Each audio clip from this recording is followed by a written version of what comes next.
Okey, kita teruskan dengan kita punya pembelajaran pada hari ini. Iaitu tajuknya adalah usia bumi. Okey, usia bumi Okey, usia bumi ni dianggarkan, kita menganggarkan bahawa usia bumi ni adalah 4.5 bilion. Bilion tau. 4.5 bilion tahun dahulu. Kan? Macam mana nak tahu? Macam mana ditentukan? Adalah daripada meteorit yang jatuh. Dia di bumi tu kita memperoleh meteorit itu. Dia adalah ujian DNA yang dibuat. Ujian DNA yang dibuat itulah adalah untuk mengesan berapa lama tahun usia bumi ya. Jadi 4.5 bilion. Bumi telah melalui pelbagai peringkat masa yang telah berubah atau mencorak bentuk muka bumi dan hidupannya. Dulu dia kata dulu bumi ni air saja. Dah lama-lama ada air, ada ais apa semua, baru ada daratan. Lama dululah nampak 4.5 bilion dah tua dah bumi ni. Ahli geologi menetapkan tempoh masa yang panjang itu sebagai era.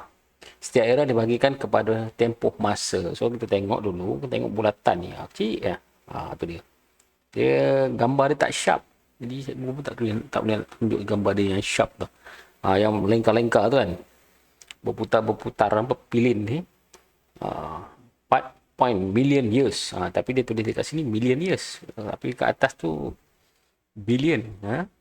Tak tahulah macam mana. Tapi itulah usia bumi lah. Okay. So dia lengkar-lengkar. Tak ada hidupan lagi waktu tu. Tak ada lah. Dia buat tak tahu je lah. Sampailah satu tahap. Kepada 1000 million. Okay. Barulah ada dia punya hidupan satu tahap. Apa nama? Tak tahu. Okay. Prakambia ni dia punya zaman tu. Prakambia. Waktu tu lah. Lebih kurang 1000 hingga 552 MY million years, juta tahun dahulu lah. Itu yang mula-mula sekali Prakambia. Okey. Lepas tu baru dia turun sikit. Ada era Cambria 448 kecil di sini ni tengok genset Cambria nampak ke. Lepas tu Ordovisi. Okey, Ordovisi kat situ. Saya cuba untuk besarkan. Okey. Nampak ada Ordovisi lepas Ordovisi tu ada lagi. Lepas Ordovisi adalah Silur. Nanti kita tunggu dulu paparan yang bergerak pada yang set kamu tu, nanti kita tahu. Ada Silur. Okey. Silur adalah banyak lagi macam-macam lah. Ada Devon. Devon. Zaman tu lah. Tapi zaman itu dipanggil Paleozoic. Pada zaman tu dia panggil, dia ada era Paleozoic. Lepas tu Mesozoic. Dalam tu ada era lah. Mesozoic. Entah nama-nama tu ada kapur, ada tempohnya, ada kapur ada tertier, ada kuarterma. Kita dekat mana? Kita yang belakang sekali kan ni. Okey. Dah apa zaman tak tahu itu adalah usia bumi lah. Okey. Itu adalah usia bumi lah, bagi bumi dah lama dah wujudnya kan. Okey, so ini adalah bumi. Bumi wujud pada, kalau ikutkan 4.5 bilion tahun dahulu lah. Okey.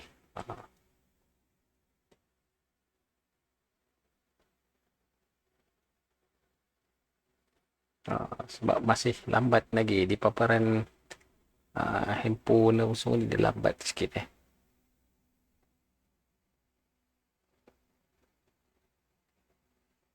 So MY catatan, nanti saya tunjukkan kepada catatan Catatan tu merujuk kepada MY ni merujuk kepada jutaan tahun. Okey, dekat situ ada tulis. MY merujuk kepada jutaan tahun. Okey. Itulah dia jutaan tahunnya. Jadi kita teruskan kepada fosil. Okay, fosil ni benda-benda yang kita jumpa lah. Yang lama-lama. Jangan yang baru jumpa duit siling ke apa. Yang lama-lama boleh. Fosil merupakan bahan bumi yang terbenam dan tertimbun seperti tumbuhan, haiwan dan serangga untuk jangka masa yang sangat lama. Fosil dia benda hidup lah. Artefak baru duit siling lah, pinggan lah, apalah. Jumpa fosil pelik-pelik. Fosil ni berasal daripada perkataan Latin. Okey, dekat situ ada tulis perkataan Latin. Iaitu fosil bermaksud diperoleh daripada penggalian. Diperoleh daripada penggalian. Itu maksud bagi fosil. Okey. Itu ada contoh-contoh sikit. Tak macam siput agaknya. Dengan ikan lah. Hidup lagi ikan lama lah. Tak ni tu. Tak kaput-kaput agaknya. Okey. Itu bagi contohnya lah. Inilah. Daripada sini dulu. Ni. Daripada 5,000 ni. Million year.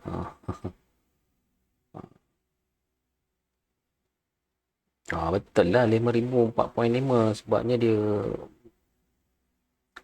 4.5 ni 5,000 juta. 5,000 bilion ya. Betul lah bilion. Okey. 1,000 juta ni maksudnya bilion. Okey. 5,000 million ya adalah bersama dengan 5 bilion. Betul. Itu dia. So memang betul lah bumi ni 4.5 bilion. Okey, itulah. Ada bakteria mula-mula, protozoa, tak ada hidupan pun masa tu. Lepas tu ada rumpai-rumpai, barulah ada obor-obor ikan dalam laut. Baru ada serangga, baru ada dinosaur. Baru ada tumbuhan berbunga, baru ada manusia. Dah pupuh dah dinosaur, barulah ada manusia. Okey. Okey, apakah kepentingan fosil pada perkembangan sains kini? Kenapa nak kena belajar pula fosil ni? Rekod fosil memberikan maklumat tentang cara spesies haiwan dan tumbuhan di bumi berubah merentas berbilion tahun. Okey. Rekod fosil juga memberi maklumat tentang spesies yang telah hilang daripada bumi. Kita ada banyak sebenarnya spesies yang dah hilang. Sebab kita tak wujud lagi waktu tu, kita tak tahu hidupan tu dah tak ada. Jadi kita tengok rangka-rangkanya, apa yang kita korek-korek daripada dalam tanah tu jumpa ke apa semua, kita panggil dia fosil. So kita kajilah kehidupan dia macam mana. Okey, tapi zaman sekarang sains teknologi dah sangat-sangat hebat, sangat-sangat maju, jadi dapatlah kita tengok dinosaur. Macam mana mereka bentuk dinosaur tu daripada tulang-tulangnya, itulah ada reka-rekanya. Okey. Tak reput. Nasib baik tak reput. Kadang-kadang duduk dalam ais apa semua dia tak reput lah. So itu adalah usia bumi.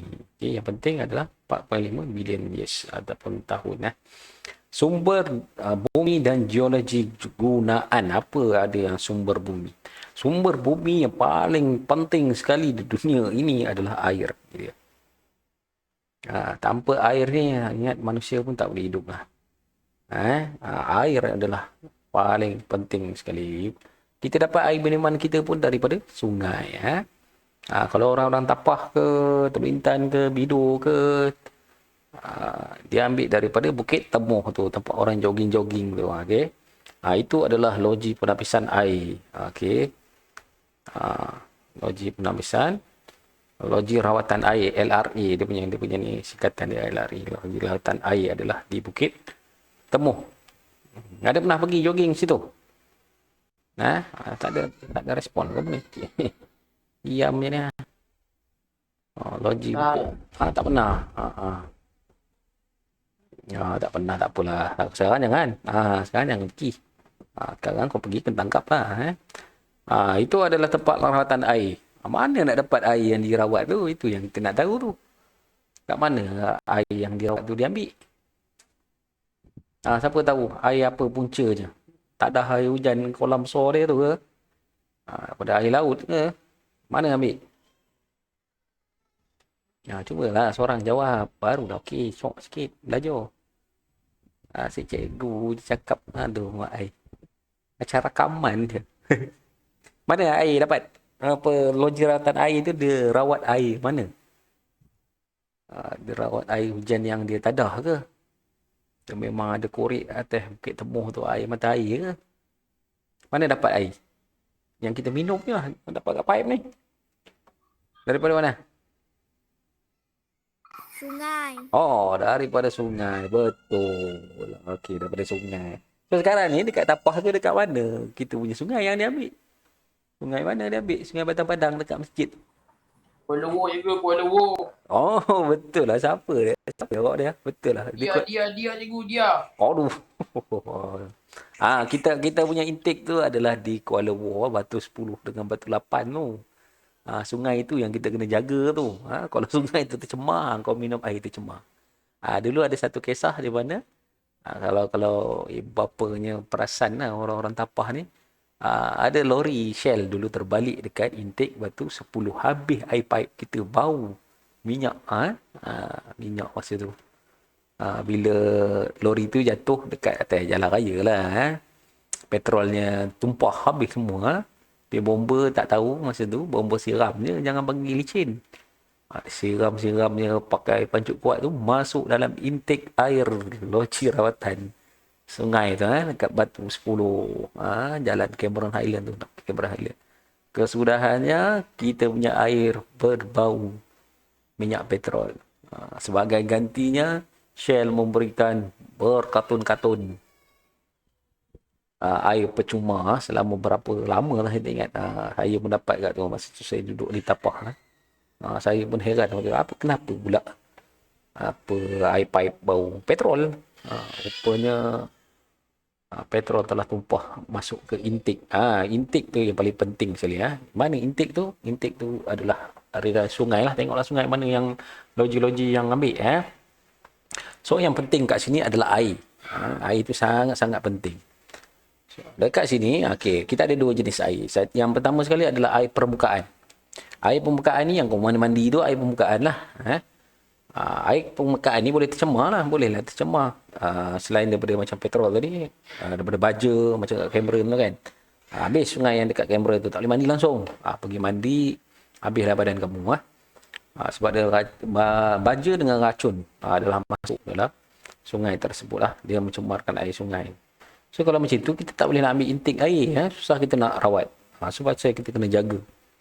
Yang kedua adalah air bawah tanah. Okey, air bawah tanah pun ada juga. Ada air bawah tanah tapi kita kena korek lah. Okey, piping dia kita kena korek. Dekat kita punya sekolah ada. Dekat kolam tu, kolam sekolah kita ada dua punca air bawah tanah yang semula jadilah. Saya tak tahulah pelajar perasan ataupun tidak.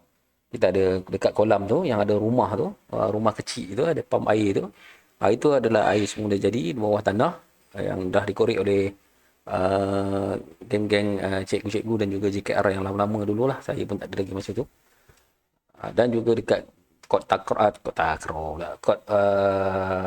bola tampar tu juga ada satu punca mata air. Tapi dua-dua tak boleh diminum sebabnya kandungan asid terlampau tinggi. Sebab itu kalau kamu tengok kat kolam kita tu hanya ikan keli saja boleh hidup. Kau bubuhlah ikan meh ke, ikan apa kap ke, ikan telepia ke, tak boleh. Habis semua. Pernah kita try, habis mati, rugi. Okey, itu air bawah tanah. Okey, air bawah tanah kita panggil air mineral. Boleh juga air bawah tanah ataupun aquifer. Boleh juga tercemar. Boleh juga tercemar dengan racun-racun ni lah. Okey, sama juga. Racun yang larut. Okey, itu adalah sumber bumi, air yang paling penting sekali. Tak ada air, tak boleh buat apalah kita. Tak ada air, kamu mandi kat mana? Tak ada air. Kalau tak ada air, macam mana? Nak mandi? Mandi air sungai lah. Air kat rumah tak ada. mandi air sungai. Okey. Mineral ekonomi. Okey, mineral ekonomi ni mineralnya, bila cakap mineralnya mesti bawah tanah. Kalau mineral ni mesti di bawah tanah lah. Maksudnya mineral ekonomi ni boleh jual lah. Kita boleh jual, kita dapat keuntungan. So mineral logam, mineral bukan logam, mineral nadir. So kalau bukan logam tu dalam bentuk cair ke air, air mineral boleh jual. Kita belilah mahal lagi daripada air drinking water. Mineral water dengan drinking water mahal lagi. Mineral water, kenapa drinking water ambil air paip, mineral water korek bawah tanah. Jadi susah lah. So dia mahal. Okey, antara contoh mineral logam adalah biji besi, biji timah, emas, biji besi lah. Emas, mineral bukan logam adalah arang batu dan juga petroleum. Okey. Arang batu dan juga petroleum ni untuk minyak tu lah. Bahan api. Okey, mineral nadir bumi yang mengandungi satu atau lebih daripada 7 unsur nadir bumi dijumpai dalam kerak bumi. Walaupun hampir keseluruhan mineral nadir boleh didapati dan kebanyakannya, namun mineral ini suka dipisahkan. Sebab dia dah bergabung, susah. Kerana wujud bersama dengan logam-logam nadir lain. Disifatkan nadir-nadir unik, mineral nadir. Mineral ini digunakan dalam teknologi moden seperti komputer, DVD, alatan komunikasi, telekomunikasi dan lain-lain. Oleh itu, mineral nadir bumi amat penting kepada perkembangan ekonomi negara dan dunia. Siapa kalau asal daripada Pahang, boleh tahu. Kita pernah korek di Pahang tu hampir habis tanahnya. Kita ambil satu mineral untuk buat chip komputer. Boksit. Dulu kecoh. Di Pahang tu sampai jalannya jadi merah, habis semua bukit-bukit telah diratakan kerana dalam tu terdapat mineral nadir bumi, boksit. Boleh kaya lah, toke-toke ataupun dulu kena felda dekat Pahang tu, kaya lah penroka tu jadinya. Okey, kalau petroleum dan juga arang batu ni nak terhasilnya sangat-sangat lama, berjuta-juta tahun dahulu daripada pokok ataupun hidupan yang telah mati. Okey, sama ada di darat ataupun di laut, juta-juta tahun dahulu dah kompres, dah ditekan dengan tekanan yang sangat-sangat tinggi, lama-lama jadi lumpur, dia tertimbus apa semua, dan jadilah ada sama ada jadi arang batu ataupun petroleum. Okey, dia banyak dekat sini lah. Dia boleh jadi petroleum ke arang batu ke gas asli lah, kebiasaannya macam tu. Dia punya sistemnya sama juga. Mesti tekanan tinggi yang telah dimampatkan berjuta-juta tahun dahulu, sama ada di darat atau di laut. Biasanya kalau di darat jadi arang batu, di laut dia jadi petroleum dan juga gas asli. Ini adalah mineral yang ada di dalam bumi, sumber-sumber bumi. Selain air tadi, mineral bumi untuk ekonomi juga sangat-sangat penting. Dan kita ada satu agensi ataupun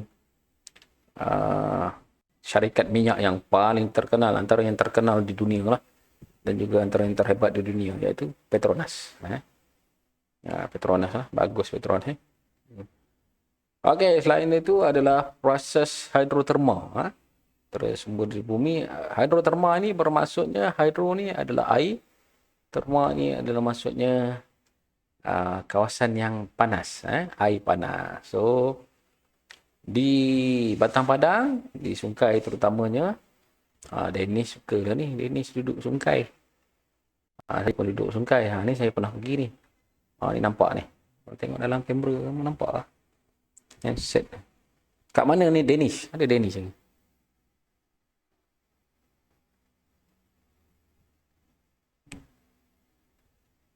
Ada ni.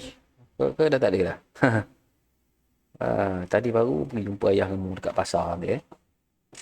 Ini adalah di Hot Spring, rendah Sungai Kelah. Siapa yang pernah pergi tahulah kot. Yang pernah merebus telur ni. Ini adalah hasil daripada hidroterma. Panas. Jangan celup-celup dalam tu. Masak kamu punya tangan. Ini pembentukan kolam air panas lah. Daripada haba bawah tanah. Magma. Memang magma dia bawah tanah sangat panas. Sama dia boleh meletus ataupun tidak aja. Okey. Dia akan naik. Kesudahannya air-air yang ada di antara lapisan tu akan jadi panas dan terkeluar. Bila terkeluar itulah namanya kolam air panas. Kita ada dua lah di Batam Padang. Ataupun di Mualim. Satu di Slim River, satu di Slim River, satu di janganlah, apa Sungai itulah. Kuala Lumpur pun ada tapi dah tak jadilah, tak cantik, tak jaga. Okey, kesan-kesan buruknya. Ini kesan buruk ni. Daripada aktiviti manusia ni baru jadi tadi semalam di Kedah. Ada tengok berita. Apa jadi kalau di Kedah tu? Pasal siapa ada tengok berita? Tak ada ke tengok? Di apa? Bagus dah Arman cakap ni. Cuma tak dengar. Dilanda kepala air. Ya, dilanda kepala air. Bukan satu kawasan tu. Rasanya kepala air ni kat sungai satu je. Kalau Sungai Kelah tu kena Sungai Kelah lah. Ini tak ada. Ini 7 kawasan. Daripada Gunung Jerai lah, Lubuk ni lah, mana entah Tupah lah, apalah. Itu sampai macam tu sekali tau. Saya tengok terangkat kereta. Tak pernah lagi kepala air ni menyerang sampai ke kampung-kampung. Biasanya ikut aliran sungai je. Kenapa? Menteri Besar Kedah kata semalam tak ada dia punya penebangan hutan. Jadi apa benda yang sebenarnya yang berlaku? Adakah kena hujan terlampau banyak tak berhenti? Ataupun air keluar daripada bawah tanah curah-curah? Tapi sebenarnya macam mana pun dia mesti ada kesan buruk daripada aktiviti manusia. Itu salah satunya. Kepala air sangat-sangat buruk. Takut. Sebab tu kalau mandi-mandi sungai, tiba-tiba banyak buih terhasil daripada sungai tu cabut naik. Kalau dekat Kuala Lumpur tu, dia akan ada bunyi amaran. Bunyi amaran, siren amaran tu baliklah. Jangan kau tunggu situ. Kau ada angkutnya sekali. Ni dekat Kedah tu, Jambatan Gantung pun dah diangkut sekali. Cuma agak bahaya, takut bahaya ni. Okey, aktiviti yang tidak dirancang dengan baik, penyahutan, tebang hutan. Okey, pertanian macam kat Cameron Highland tu. Dia bantai semua dekat bukit-bukit atas tu. Dia tanam peti ke, dia tanam strawberry ke, dia tanam sayur ke. Tapi kalau hujan lebat, habis lumpur tu jatuh. Dulu jadi dekat dekat Ringland. Apa nama dia? Apa nama? Bukan Silicon Valley. Tak ingat saya nama je tu. Kawasan situlah kena. Perindustrian ni kalau terlampau banyak dekat satu kawasan, dekat pula dengan perumahan, dia asap banyak ni. Okey, macam dekat Bido tu. Taman, bukan Taman Akil Amsyar punya taman. Taman makcik dia. Apa? Apa Akil? Kampung Cegah Tambahan ni? Ya. Kampung Cegah Tambahan tu dia banyak kilang kat situ. Kilang banyak, COVID pun banyak. Tu dia asap. Kalau tak dirancang dengan baik kilang-kilang tu semua, dengan asap sawitnya apa semua tu, dia akan jadi kesan buruk akibat aktiviti manusia lah. Pembakaran terbuka. Okey, pembakaran besar-besaran lah. Bukan bakar kat kampung tu, kecil-kecil tu bukan. Pembakaran yang besar lah. Setakat bakar sampah tu tak ada masalah lagi. Bakar tayar-tayar tu habis lah, jangan. Apa yang boleh daripada aktiviti manusia ni, apa yang boleh kesan apa yang berlaku? Boleh jadi hakasan tanah, tanah runtuh, banjir kilat. Banjir kilat ni biasanya kalau ni sumbat, longkang sumbat, kepupusan flora dan fauna sebabnya dah tebang, pokok-pokok tebang, habislah flora dan fauna, binatang dan juga tumbuh-tumbuhan habis. Pencemaran air, udara, terma dan juga bunyi. Okey. Dan juga pemanasan global. Pemanasan global ni sekarang ni terjadi lah. Sebab terlampau panas. Tak ada pelindung lah kita. Okey, itu adalah aktiviti-aktiviti yang terlibat daripada manusia yang buat. Okey, itu sajalah tajuk kita pada hari ini. Dah biasa memang setengah jam ya. Sekarang dah 12:01 minit 12:01 minit. Jadi kita akan tamatkan kelas kita pada hari ini kelas untuk sambung-sambung lah. Semalam tak ada. Okey, itu saja daripada saya. Kalau ada apa-apa soalan, kamu boleh tanya. Kalau tak ada apa-apa, kalau tak nak tanya, type kat situ. Nanti kalau tak ada, kita boleh live meeting. Dia tulis dekat situ live meeting. Saya pun cakap live meeting. Boleh tamatkan pembelajaran lah. Ada apa-apa soalan? Tak ada time. Nanti kita belajar sama-sama. Kishore Umar rasa cakap lah. Terima kasih dah. Tak ada lah tu. Tak ada soalan. Terima kasih. Sama-sama. Akil Amsyah. Tak ada. Okey. Tak ada soalan. Okey. Okey. Tak ada apa-apa. Tak ada apa-apa soalan. Tulislah apa nama kehadiran tu. Bagi yang tak tulis tu. Betul. Buatlah kerja. Kalau ikut kan, kalau buka sekolah nanti, kerja tu tak siap. Saya dah bagi sampai habis ni tau. Kalau buku tu banyak tak bertulis tu, tak siap lah, tak buat dah tu. Ada berapa orang je saya rasa buat? 6 orang lah. Yang biasa hantar. Okey. Itu saja daripada saya untuk kelas kita pada hari ni. Kita jumpa sama-sama. Kita jumpa lagi. Terima kasih, Cikgu. Sama-sama.